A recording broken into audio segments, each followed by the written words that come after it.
अस्सलाम वालेकुम, मेरा नाम डॉक्टर आयशा है और फिर आपके सामने हाजिर है एक न्यू डिस्कशन के साथ। आज की जो हमारी डिस्कशन है वो है नॉर्मल डिलीवरी के बाद की एहतियातें, क्या क्या एहतियातें जरूरी हैं। स्पेशली जब आपका पहला बेबी होता है, आपको कट लगता है, तो जख्म की केयर कैसे की जाती है। उससे पहले हमारे चैनल को लाइक, सब्सक्राइब और शेयर करना ना भूलें। अपॉइंटमेंट के लिए नंबर स्क्रीन पे चल रहा है। चलिए जी अपने टॉपिक की तरफ आते हैं, थोड़ी सी डिस्कशन कर लेते हैं।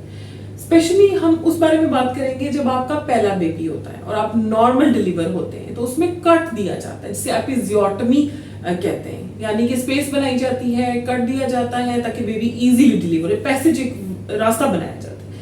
अगर आप कट नहीं लगाते, बहुत से लोग मोस्टली घर जो दाइयां वगैरह होती है वो कट नहीं भी लगाती है, तो उसकी वजह से क्या होता है कि अंदर जितना भी स्किन होता है, मसल होता है, वो फट जाता है और बाद में आपको उसको जरूर स्टिच करना पड़ता है और बड़ी बुरी हालत पेरिनियल रीजन की हो जाती है। इसलिए पहली डिलीवरी में कट देना बहुत जरूरी होता है। Most of the delivery second या थर्ड में भी स्पेस कम हो तो हम देते हैं वो कट। तो उस जख्म की जो केयर है वो कैसे की जाती है। मोस्टली लोग यही सोचते हैं कि नॉर्मल डिलीवर हो गया, बस बच्चा डिलीवर किया, 5-6 घंटे बाद हम फ्री हो गए, घर चले गए, कोई एहतियात नहीं करते, उसके बाद उनका मसला सी सेक्शन से ज्यादा बढ़ सकता है, उनका पेन इतना ज्यादा हो सकता है कि सी सेक्शन तो उसके आगे कोई मैटर नहीं करेगा, वो इतना स्वेयर केस भी बन सकता है, स्वेलिंग हो सकती है, पस हो सकता है, इन्फेक्शन हो सकता है। इसलिए बहुत जरूरी है कि आपने इस जख्म की केयर करनी है।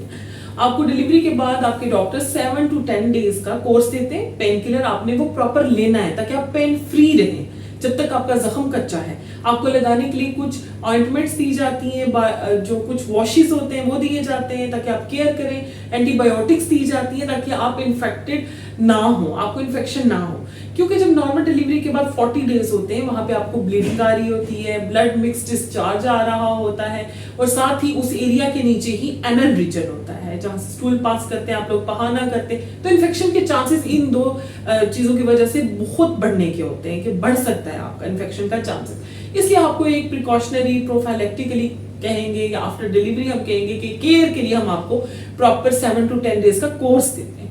उसके बाद बहुत से लोग ये पूछते हैं कि हम एक ही साइड पे करवट करके लेटे रहते हैं, हम थक जाते हैं, दूसरी साइड पे मुड़ते हैं तो अकड़े होते हैं टांके, तो उसके लिए आप पोस्टर एक ना बनाएं, आप अपनी साइड चेंज करें, पोस्टर को मेंटेन करें। जब आप बैठे भी तो बिल्कुल सीधे बैठे, ऐसे झुक के बैक करके बीच में वो जो कुब्जे जिसे कहते हैं या बैक पीछे करके बिल्कुल आप नहीं बैठे, ताकि उस पर प्रेशर पड़ता है पेरिनियल रीजन पे, आपके मसल वीक होने के चांसेस होते हैं, इन्फेक्शन होने के चांसेस होते हैं, वहां पे अल्सर्स बनने के चांसेस होते हैं, बिकॉज प्रेशर पड़ रहा होता है पेरिनियल रीजन पे।